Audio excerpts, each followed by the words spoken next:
flex on. Fifth fast fact, and I'll take your questions, the cost of the government shutdowns for real people. So this results in crippling economic losses right now. These are the latest numbers. We've been assembling these, and I'm sure many of you all have been reporting on it. Each week the shutdown continues, it will wipe out an estimated $15 billion in our gross domestic product in our country. A month-long shutdown would mean not just 750,000 federal civilian employees furloughed right now, but an additional 43,000 more unemployed Americans across the economy, because that is the effect, the ripple effect that it has in the private sector. You could go state by state, and we could have charts and graphs this morning and show you what it's going to mean to every state, but what the shutdown means in the state of New York, for example, that's Chuck Schumer's state. The impact there is a decline of $1.2 billion per month in GDP. That is the pain that is being wrought. And I, again, have to mention that when you shut down, as they have, women, infants, and children nutrition programs, veterans health services, the disabled, the elderly who receive health care at home, all these programs are now being shuttered because the funding streams have stopped. We have troops, we have Border Patrol agents, TSA agents that are all serving, protecting all of us, protecting the country without pay right now. Real hardships for real families, and it cannot drag on any longer. We are pleading with the Democrats in the Senate to do the right thing. The Republicans are united 100%, and we have proven it with our votes. The President, the Republicans in the Senate, and of course the Republicans in the House have done the right thing. We have all advocated to keep the government open. We have all voted repeatedly over and over to keep the government open, and it comes down to the necessity of 60 votes in the Senate. We only have 53 Republicans, and so we have to have a handful of Democrats who will wake up and do the right thing and stop inflicting pain on the American people so that they can score political points. I'll take your questions. Yes, ma'am. Hey. I would like to know, do you think all those federal employees will receive the back pay if they keep their job? And then also, we saw in the Democrats' CR almost $500 million for PBS and NPR. $174,000 in death benefits to those 3 Democrat lawmakers' families who recently passed away. $437 million for the European Bank. Could you also comment on those 3 provisions too? Yes, I mentioned in the counterproposal, the CR for the Democrats presented, it's $1.5 trillion, and if you go through it, and we have, and you analyze what it is they're requesting, it's a list of absurd priorities. They know that we could never do that and would never do it because it's wrong. For example, they want to give $500 million back to the Corporation for Public Broadcasting. In the One Big Beautiful Bill, we eliminated that line. We don't believe that taxpayers should be funding biased news organizations and subsidizing their operations. That might have made sense 30 or 40 years ago. But you don't need that service anymore. Look how many media outlets are present in the room this morning. Media and information is ubiquitous. It's 24/7.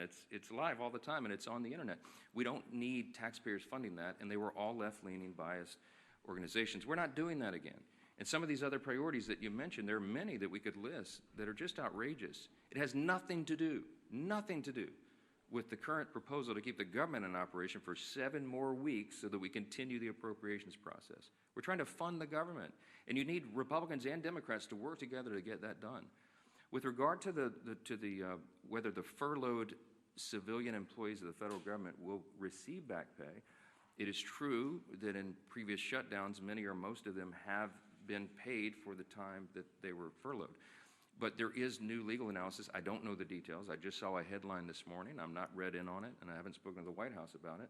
But there are some legal analysts who are saying that that may not be appropriate or necessary in terms of the law requiring that back pay be provided. So I'm sure that'll be there will be a lot of discussion about that. But there are legal analysts who think that that is not something that government should do. That, if that is true, that should turn up the urgency and the necessity of the Democrats doing the right thing here. Even more pain, more than I just listed, for more people. So we've got to figure it out. Back row, yes, sir. Speaker, you've spoken repeatedly since the shutdown began about the impacts on FEMA, the National Flood Insurance Program. Talk about how you're from a hurricane state. If this is a priority for you, why not bring the House House back and vote on a reauthorization for NFIP or for WIC or troops pay or all those things for that matter? Well, there's a lot of issues that we need to address, and we work on flood insurance, the flood insurance program all the time, those of us in hurricane states. But the work of the House has been done, and we have to get the Senate to reopen the government so that we can come back and handle all of these very important end-of-the-year issues. There's a lot of things on the table. FEMA has sufficient resources right now to do that. We do have to extend the flood insurance program, annually, effectively, to make sure that it's there, but we'll do that. We'll do it in due course. There's a lot of end-of-year issues that are being conflated with this very simple issue of keeping the government open. And that is the first and most immediate priority, and we must use every leverage point we have to force the Democrats to do that. And that's why we're handling the schedule the way we are. Yes, sir. Yeah. Thanks, sir.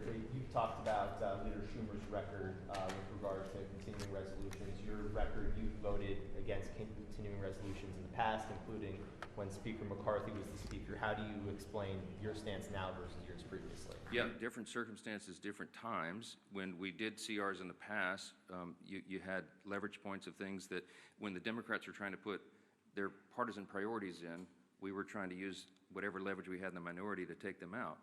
Very important distinction right now.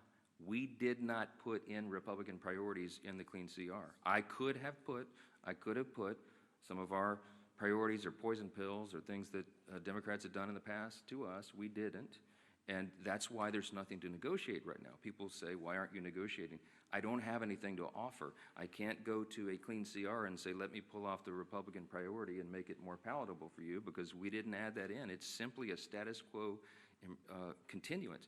One of the things we objected to back then was these were Biden-level policies and spending. I still object to that. But what I'm trying to do is keep the government open so that we can readjust those things. And as I gave you the long background yesterday, the summary of how we got to where we are, the appropriations process is working again. And we're going to be able to reprioritize federal spending, but we have to allow the time for that to continue, and we need 7 more weeks. But every day that they keep the government open, it gives us less time to finish the job. I'm talking about when McCarthy was the Speaker and you guys had a majority in 2023. Yeah, well, we had divided government as well, right? The Democrats were, Chuck Schumer was over here negotiating in the Senate, and that's what's so ironic about it. When we were in the Oval Office, Chuck Schumer looked the president in the eyes and said, I've always been very fair. I've always allowed the Republicans their priorities. And I just looked at him like, oh, what? I'm sitting right here. I was the guy you were negotiating with. I called him at the 11th hour, I remember very vividly, and asked him not to put in a terrible poison pill that was a big Democrat priority that is outrageous to the conservatives. And he said, yeah, I'm sorry, Speaker, can't help you, and literally hung up on me, So now he wants me to be a fair broker. I have been. I gave him much more grace than he ever deserved. Yes, sir. Jake, sorry. As a matter of principle on the back pay, I mean, understanding that there are people who have opinions about everything and analysis about everything, do you believe as a matter of principle that furloughed workers should receive back pay? Yeah, I hope that the furloughed workers receive back pay, of course. We have some extraordinary Americans who serve the federal government. They serve valiantly, and they work hard, and they serve in these various agencies doing really important work. I can tell you the president believes that as well. He and I have talked about this personally. He doesn't want people to go without pay, and that's why he pleaded with Chuck Schumer to do the right thing and vote to keep the government open. We don't want this to happen.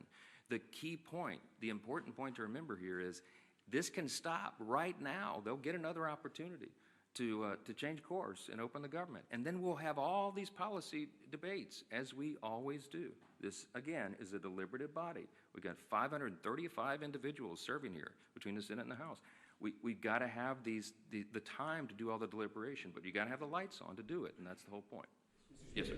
Some of your own members have expressed concern about the expiration of the state tax credits. Marjorie Taylor Greene has been the latest one. There are concerns that when they expire, premiums for millions of Americans would skyrocket. Why not begin negotiations on that issue right now? Because the government is closed, and as I've mentioned, that's a December 31 issue. There are lots of conversations and deliberations and discussions right now, even bipartisan amongst members, about necessary changes that would have to be made, pretty dramatic changes, to even have that considered on the floor. But look, I'm not going to forecast the outcome of that. The whole point is you keep the government open, and then we have those discussions. We were always planning to have those discussions in the month of October. That's how the process works. And this is a very complicated issue. It's not a simple one. And you have, as I mentioned, there's probably 400 different ideas on the table of how to modify, change, or improve that if it is indeed going to be extended. And there's lots of concern all the way around. But there's no way that if 4 of us can go in a room and just snap our fingers and say, oh, here's the solution, let's get it done. We haven't had time to do that.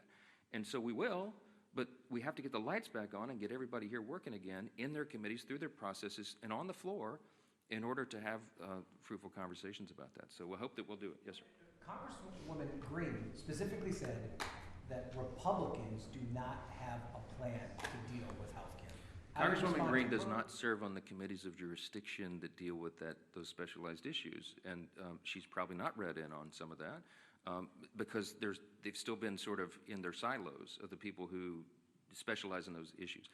When we get the conference back and when everybody's back together, we'll go through a lot of that. I mean, I've spoken personally to a number of members in the last 3 days, Republicans, from the most conservative member to the more moderate member, with their various ideas on that. There's a lot of work that's been done on that. It's implied as if this has been some sort of ignored issue. It's not that at all.